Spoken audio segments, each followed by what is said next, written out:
Appreciate that, and I know this. I'm making it sound a lot easier than it actually is. There's been, this has been going on for decades now. This conflict, and but I do think that at some point there have to set aside differences, and there has to be a way for M23 to reintegrate, and for everyone, including both sides of this conflict, to see that they are benefiting from what's going on with the vast mineral wealth there. That I think is ultimately the solution to this problem.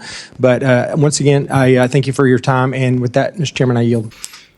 Bonjour les éveillés, les réveillés du Chronique du Net TV. Encore une fois, bienvenue na chaîne Abino Obolingaka ya Chronique du Net TV.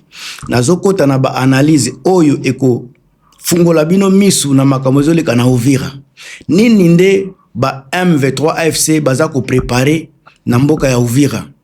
Nini nde exako redevenir avenir ya Uvira kala mingi te. Avana bandeko serrez vos ceintures parce que atozo lobela ba vérité ou bazako bomba. Makambo ya Davos ebombi makambo ebele na mboka na biso. Bato ebele bazalaki distra makambo ya Davos. Lelo Davos esili. Bozonga susu na réalité ya mboka na biso ndeko nanga grâce ki bombo na Italie avec équipe mobimba. Na pesi bino mboti ya trop. Delphin Mazeze sika oza. Merci na soutien na yo, présence na yo salakanga bien. John ndeko na ngai John Katuba esika ozali avant na continuer ndeko na biso très important kombo na ye Lucien Kandakanda na niveau ya Kindu. Merci na ba soutien na yo papa na ngai tonto Stéphane Stéphane Ngongo na niveau ya Canada. Merci na ba soutien na bino. Bandeko encore une fois bandeko. Toza na ba réalité oyo biso toza kobosa na kotala na maneti na biso. Batu oyo balingaka biloko ya ofele. Les gens qui aiment des choses gratuites, eza ba FARDC, ba Tshisekedi, ba Wazalendo.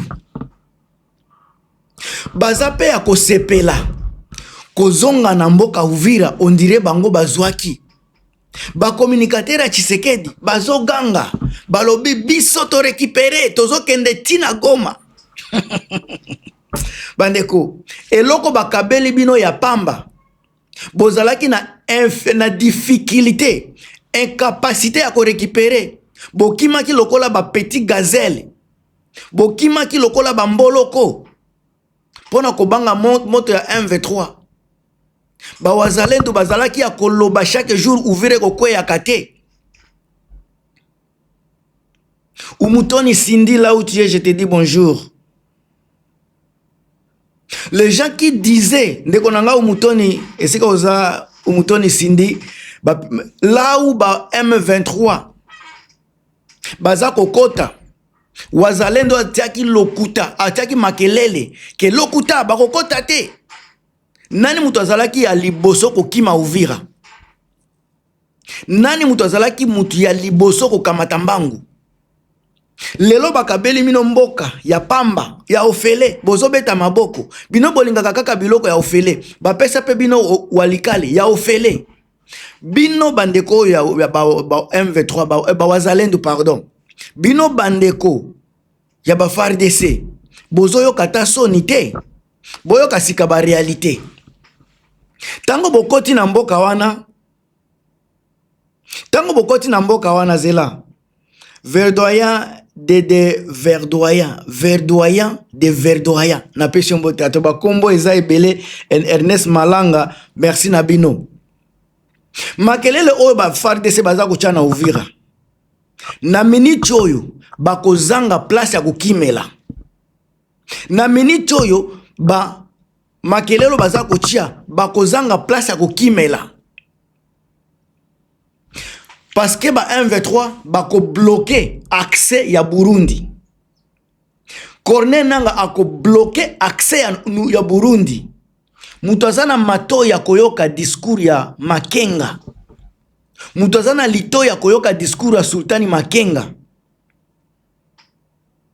Akoki jamais ko contredire ngai. ndeko na ngai Sheke Kaite na pesi mbote ya trop. Parce que côté tango bazuaki Uvira bobo sanate ba Burundais bazalaki wana. Mais bazalaki incapable ya ko stopper M23. Malgré frontière ya Burundi zalaki wana, Burundi bazalaki na pouvoir nyonso ya kosala contre-attaque à partir ya Uvira. Bazalaki incapable ya ko stopper M23. Sika makelele o bawazalendo baza kuchana Uvira. Makelele baza kuchana Uvira. Soki lelo M23 balobi bazonga. Bobo sanate ke M23 bakotaki basi batali ndenge vile sika izali. Basi ba etidie batali ndenge makambo eza. Balobaki boye. Soki bosali désordre bakozonga. Lelo botoka sika ba langage ya communication ya Tshisekedi. Bao bazana niveau ya Uvira. Bango nyonso bazolo banini. Bandeko bobunda te, bosala désordre te. Pourquoi bakomi kobanga? Parce que bayebi soki ba continuer kosala désordre, bayebi bien que M23 AFC bakozonga. Soki ba soda o bazana Uvira, ba autorité bazongi na Uvira bakomi koloba, muzalendo atika koboma. Balobi batika makelele ya kobeta beta masasi, c'est parce que baza kobanga. Bazo banga ke M23 soki bayoki désordre wana bakozonga. Et puis soki bazongi bako récupérer pouvoir. Bango bayebi bien at nyoso baza ko sala. Baza incapable ya ko stopper M23. Bino bolinga ka ba révélation te bokoyeka. Soki bango baza ko pekisa déjà ba wazalendo babeta masasi. Soki ba chef ya ba wazalendo bango moko bakomi ko pekisa batu na bango batika désordre. Oyo bango bazalaki kosala avant, c'est parce que bazouaki avertissement moko farouche. Bazouaki avertissement ya ba corneille nanga balobaki soki toyoki désordre. Tozo tokoya. Bango bayebi bien que soki ba continuer na désordre wana M23 bakoya yango bakomi ko pekisa désordre. Parce que bayebi que la force oyo ba corneille nanga bazanango bango bako supporter yango te. Bayebi bien que force wazalendo nani M23 bazanango wazalendo okokate. Encore une fois mes chers amis, wazalendo o azana Uvira, aza peuple moko simple boza komona o baza pemena ba yakotumba. Yakotumba sika ye moko pe azana ba groupe mususu baza ko benga ba wazalendo, mais baza ba wazalendo te. Yakotumba za ko travailler na ba Interahamwe. Ba otozo benga ba FDLR. Ba Hutu oyo baza contre pouvoir ya Paul Kagame bangonde batulokola ba yakotumba baza ko travailler na bango. Encore une fois nazongi sabino na réflexion ya lobby. Nazozongi sabino na réflexion ya lobby. Mama nangai Marie Antoinette Makayabu, mama nanga personnel, mama nangai na niveau ya France, mama oya bundaka lokola mwana na ye pona changement ya Congo na pesi mbote ya trop. Alors bandeko, nombre oyo ya bawazalendo oyo boyebi bazalaki na formation te, bazalaki ko vivre kaka na Uvira. Bo banda komituna boni bazana Ruchuru. Boni bakoma na bakisoki kiwanja. Boni bakoma partout. Bo fungola matoi. Eza muzalendo te. Eza FDLR o baza kubenga ndera hamwe. Bangonde baza kozukamba sika kombo baza ko travailler na kombo ya muzalendo. Muzalendo ya solo toyebi ba petit ya Uvira wana. Bandi ba fulero ba bembe o bazaki wana eza ba o baza kubunda bitumba te na ba walikali ba Masisi. Muzalendo aza mwana ya Uvira. Masisi kuna bo baza kokende kuna. Bandeko na ngai encore une fois eza ba ndera hamwe. Babenga bango ba intera hamwe.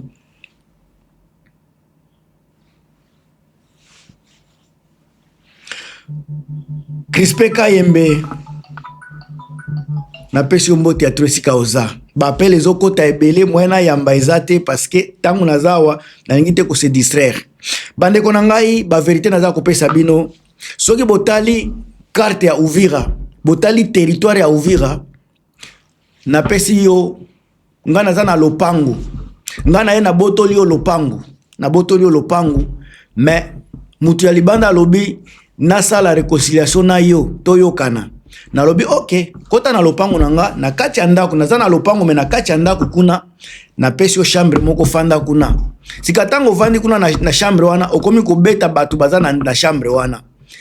Libanda, eza la salon, eza la libanda ya ndako na kati ya lopango mobimba nga mutu naza ko contrôler. Donc, lopango eza neti territoire mobimba ya Uvira. Ndako eza neti cité ya Uvira. Sika ba pesi yo kaka chambre moko na kati ya cité, olingi o mata mapeka. Ba pesi ozolinga koloba pe yo muto récupérer. O récupérer ngo na nzela nini? Yo mutu bazako pesa tozomona ba déclaration na télévision zomona na ba déclarer que bazako se retirer, mais bino bozolo ba bo récupérer.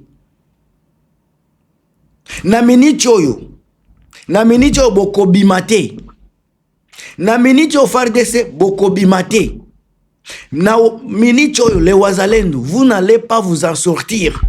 Vous aurez des difficultés. Continuez à faire des massacres au peuple Banyamulenge. Continuez. Vous n'allez pas vous en sortir.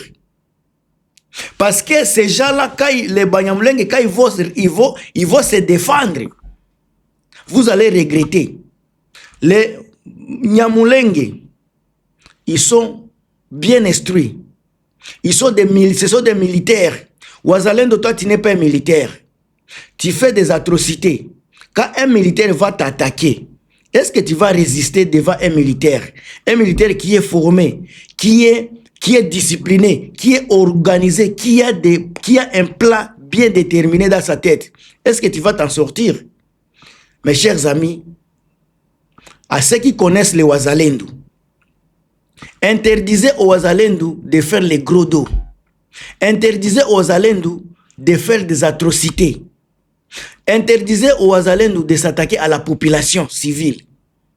Parce que à s'attaquer à la population civile, vous attaquez le AFC M23. Et dès que vous attaquez le AFC M23, c'est la ville d'Uvira qui va être récupérée encore, qui sera sous les mains de M23. Corneille Nanga a bien déterminé, il a bien détaillé dans les médias, dans son discours d'hier à Bukavu. Il a dit que s'il veut retourner à Bukavu, à Uvira, ils vont y aller et ils ont la capacité de récupérer la ville. À bon attendeur, Sali, Namtunabino Gilmas, toujours dans le avertissement. Partagez, commentez, on est ensemble. Bye.